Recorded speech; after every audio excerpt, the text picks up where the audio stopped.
La spiruline est une algue bleu-vert microscopique qui doit son nom à sa forme de spirale.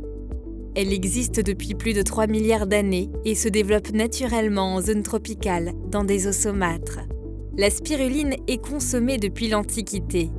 Elle a constitué durant des siècles la base alimentaire de plusieurs populations comme les Kanambous au Tchad, les Aztèques et les Mayas en Amérique latine. Inconnue en Europe jusqu'en 1970, l'Organisation des Nations Unies la qualifie de meilleur aliment pour l'avenir lors de la Conférence alimentaire mondiale de 1974.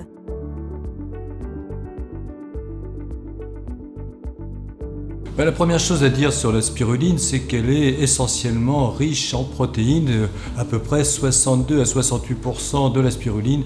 Un autre élément qu'il faut aussi souligner dans la spiruline, c'est sa richesse en vitamines, et notamment en vitamines telles que le tocophérol, également en bêta-carotène, qui sont des antioxydants. Et vous savez très bien que ces antioxydants jouent un rôle important dans le vieillissement cellulaire et notamment aussi dans la protection cardiovasculaire. Pour finir, il faut dire aussi que la spiruline est extrêmement riche en sels minéraux et en oligoéléments. La spiruline est à peu près aussi riche en phosphore, en magnésium et en calcium que le lait.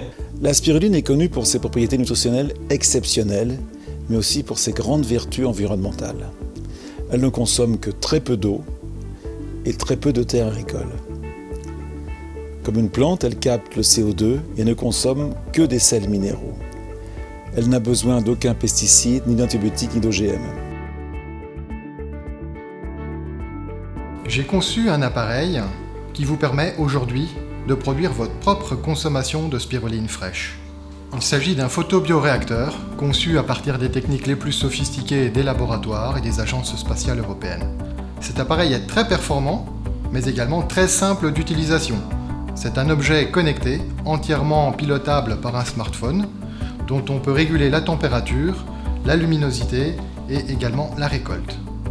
Aujourd'hui, le prototype est abouti et peut être produit en grande série grâce à des partenariats avec des industriels maîtrisant l'usinage, la découpe laser et le thermoformage des plastiques.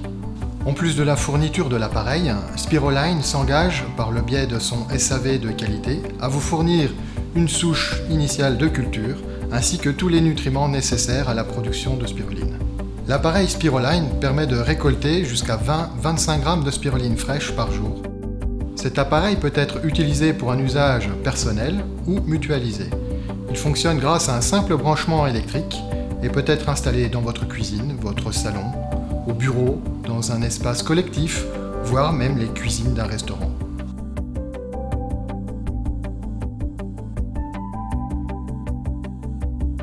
Éric Darville a passé le pas de la porte de l'Hosterie de Vernois et il nous dit voilà, chef, j'ai un produit à vous faire essayer. C'est de la spiruline, produit totalement neutre, aucun goût, mais une couleur. C'est un produit très énergétique. Et savoir qu'au jour d'aujourd'hui, on travaille de plus en plus avec des gens qui ont des intolérances, ou végétariens, ou végétaliens.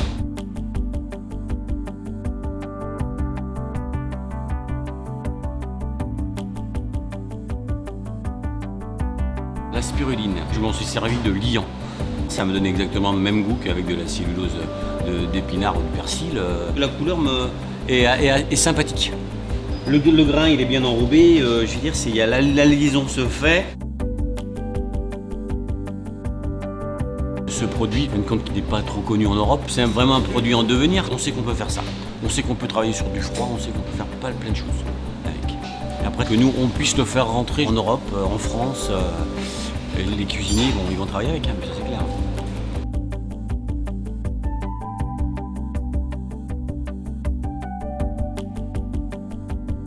La spiruline à la maison, on peut se faire des petites mayonnaises avec la spiruline. On peut se faire des petites salades, une salade de crabe par exemple, guacamole, spiruline dedans.